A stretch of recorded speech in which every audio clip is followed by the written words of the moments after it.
Assalamualaikum warahmatullahi wabarakatuh. Waalaikumsalam warahmatullahi wabarakatuh. Bu Mut, ini sama Bu Muti nggih. Bu Muti ngajar apa Bu Muti? Saya di sini pengampu sosiologi sama antropologi, Mas. Tapi sebelumnya gimana kabarnya Bu Muti hari ini? Alhamdulillah. Alhamdulillah. Saya gimana juga? Alhamdulillah Bu. Ini sebelum observasi di kelas, saya mau mengadakan observasi terlebih dahulu ya Bu ya. Kira-kira saya boleh lihat modul ajar sosiologinya Bu Muti? Siap, boleh Bapak? Ya. Kita lihat dulu ya. Iya, silakan Bapak. Oke. Udah bagus ini Bu.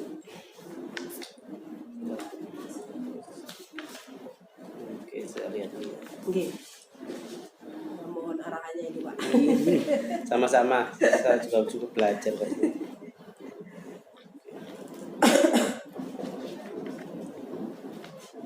Dan ininya saya kembalikan ke Bu Muti ya Bu ya. Siap, ini Bapak. mau yang saya tanyakan Ya. tujuan pembelajarannya apa Bu? Tujuan dari pembelajaran kali ini karena memang judulnya itu terkait bukan judul, mohon maaf, materinya adalah terkait dengan lembaga sosial Bapak. Oke. Maka yang saya tekankan di sini adalah bagaimana caranya menggiring atau mengarahkan anak-anak untuk mampu mendeskripsikan tentang lembaga sosial itu sendiri. Nah, itu diwujudkan dalam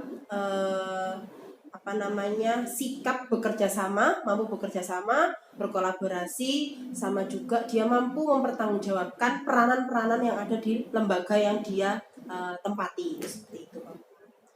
Terus untuk area pengembangan yang hendak dicapai Bu Muti apa?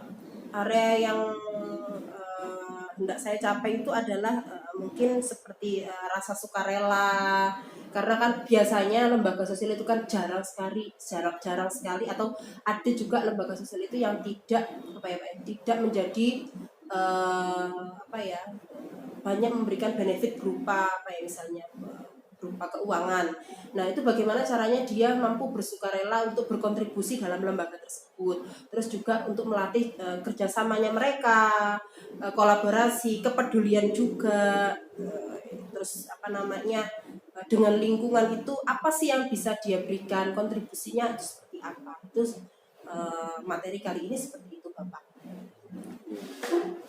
Terus strategi yang dipersiapkan Bu Muti apa Bu? Strategi untuk mengembangkan anak-anak sini dalam pembelajaran nanti ke depan.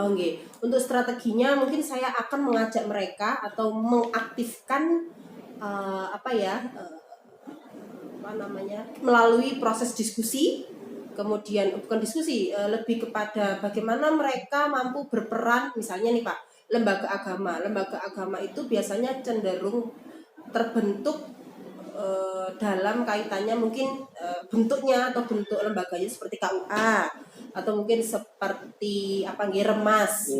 Nah, itu bagaimana nanti mereka saya ajak untuk bagaimana kamu berperan nanti, misalnya kamu jadi lembaga terjun ke KUA, misalnya kamu bagaimana menanggapi orang-orang yang mau menikah dini atau orang-orang yang hamil di luar nikah. Nah, kira-kira kamu sebagai pegawai KUA itu bagaimana? Nah, itu atau mungkin nanti di lembaga pendidikan bagaimana kamu berperan sebagai guru. Nah, itu saya ingin mengaktifkan anak-anak untuk mampu mendalami perannya ketika terjun ke lembaga sosial yang mana. Seperti itu.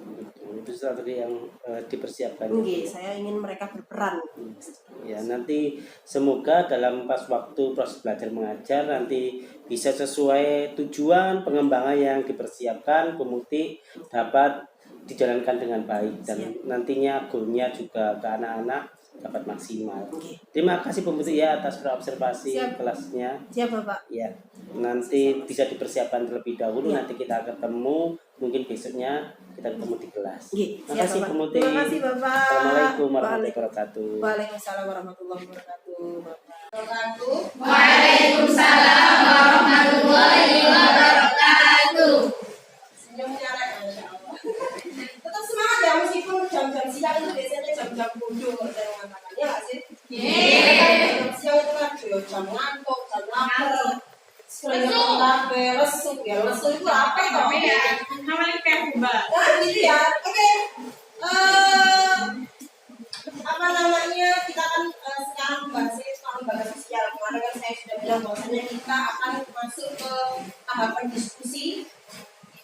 Saya kan sudah bilang berkali-kali bahwasanya lembaga itu kuncinya ada pada kerjasama, kolaborasi, kepedulian. Anak anggota OSIS siapa di sini? Pak, itu organisasi. Di mana itu imbang. Kamu kalau bisa bicaranya itu vokal, artinya apa ya? Pandai berbicara. Berarti kamu wajib ikut organisasi. Supaya apa? Organisasi itu melatih. Oke, sudah siap yang presentasi untuk hari ini? Ya. Siap ya. Kemarin yang saya tunjuk lembaga ekonomi ya.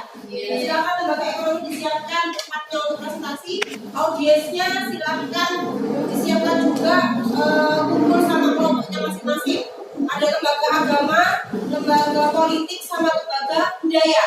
Oke, lembaga ekonomi silakan maju bawa meja sama dimajukan. Boleh terserah aja. Kumpul sama. Assalamualaikum warahmatullahi wabarakatuh. Waalaikumsalam warahmatullahi wabarakatuh. Perkenalkan, kami dari Lembaga Ekonomi. Perkenalkan, nama saya Tita Media. Sebelah kanan kiri saya Saya Aura Humanisasi. Ini yang akan kita bahas adalah PT Pertamina. Teman-teman, apakah pernah mendengar kejadian kebakaran di depo Pertamina Pelumpang?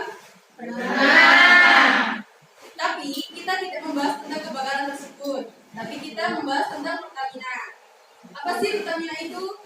Pertamina adalah perusahaan BUMN yang bergerak di naiknya bahan bakar minyak atau BBM mempengaruhi naiknya harga sejumlah kebutuhan pokok.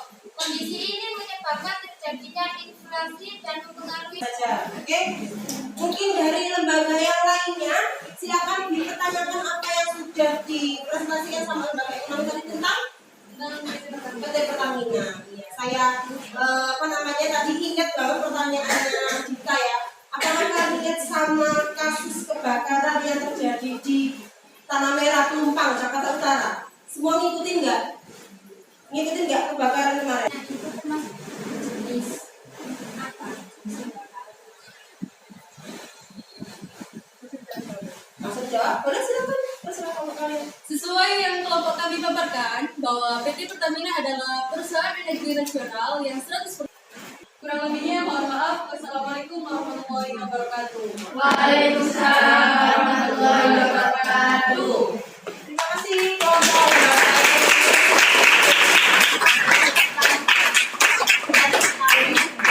Jadi yang sampai sekarang menjadi pertanyaan buat kita itu adalah terkait dengan siapa sih yang bertanggung jawab penuh atas peristiwa kebakaran di depo Pertamina tadi. Jadi kalau kelompoknya kita tadi menjawab, ya tanggung jawabnya gubernur. Tapi juga ada tanggung jawab. Memang lembaga ekonomi sendiri harusnya tadi itu berperan aktif dan berperan banyak terhadap kehidupan kita, yang mana bisa mengatur proses produksi, distribusi, konsumsi. Itu tapi ternyata juga bisa menimbulkan. Itu sih mungkin ada yang ditanyakan mungkin khusus untuk saya sendiri dari kelompok, bukan dari kelompok, dari ke anak-anak. Bu Muti mungkin bebas saja pertanyaannya. Bu, kenapa ya Bu ya? Kok bisa sebab tadi kan kelompoknya kita tadi kan nggak membicarakan tentang sebab. Disiapkan kertas satu lembarnya. Lihat orang. Tiap orang. Bu ya. Tiap orang dong. Tidak. Terlebih dahulu karena kamu selama ini kan juga sudah mendengarkan penjelasan dari saya, nanti bisa dijawab sesuai dengan pendapatnya masing-masing. Oke? Terus coba buku searching dulu. Ada 5 soal. Nomor 1, lembaga ekonomi. Sebutkan fungsi manifest lembaga ekonomi. Yang kedua, sebutkan fungsi laten lembaga ekonomi. Bisa sampai siapa ini?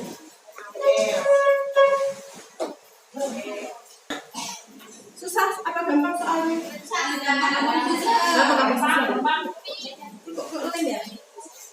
Oke, susah gampang ya soalnya ya. Tapi alhamdulillah kalau bisa mengumpulkan semuanya berarti gampang. Kira-kira apa yang kalian rasakan hari ini? Ya, Ibu Kota Provinsi Lembaga Ekonomi. ekonomi. Terus ada yang sudah pernah dengar kata BUMN sebelumnya? Nggak pernah. Hah? Tapi sebelum kelompoknya ditanya membahas, apakah sudah tahu kabar tersebut? Setelah kita membahas, maka kalian jadi tahu apa masih tidak tahu? Masih tahu.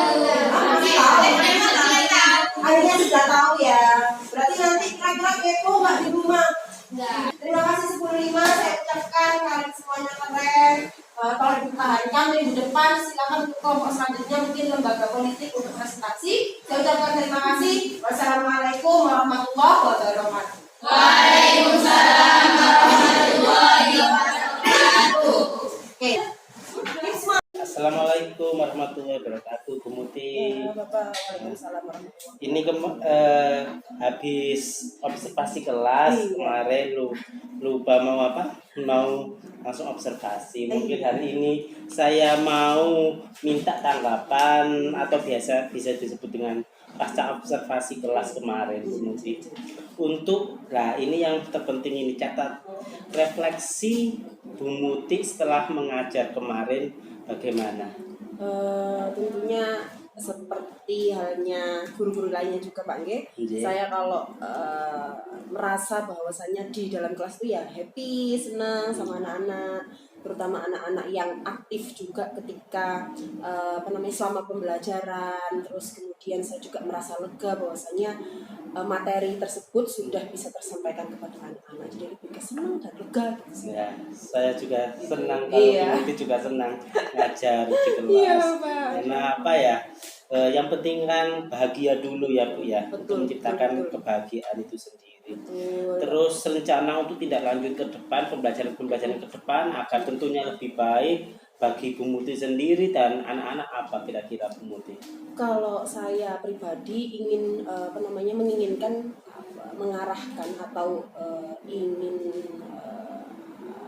anak-anak itu supaya mampu mengaktualisasikan dirinya, terutama juga anak-anak itu ya, karena memang anak-anak SMA itu Pak, kalau misalnya tidak didorong untuk maju di kelas, itu mereka akan merasa bahwasanya entah malu atau rasa percaya dirinya kurang gitu.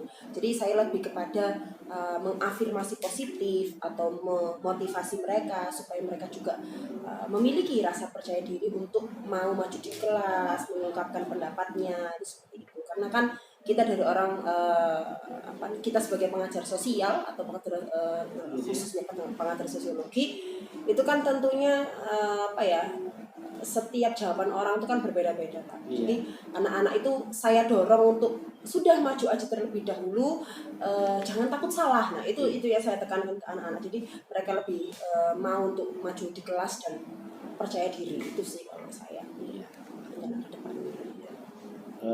Terima kasih Bu Muti ya untuk catatan percakapan pasca observasi kali ini. Siap. Assalamualaikum warahmatullahi wabarakatuh. Waalaikumsalam warahmatullahi wabarakatuh.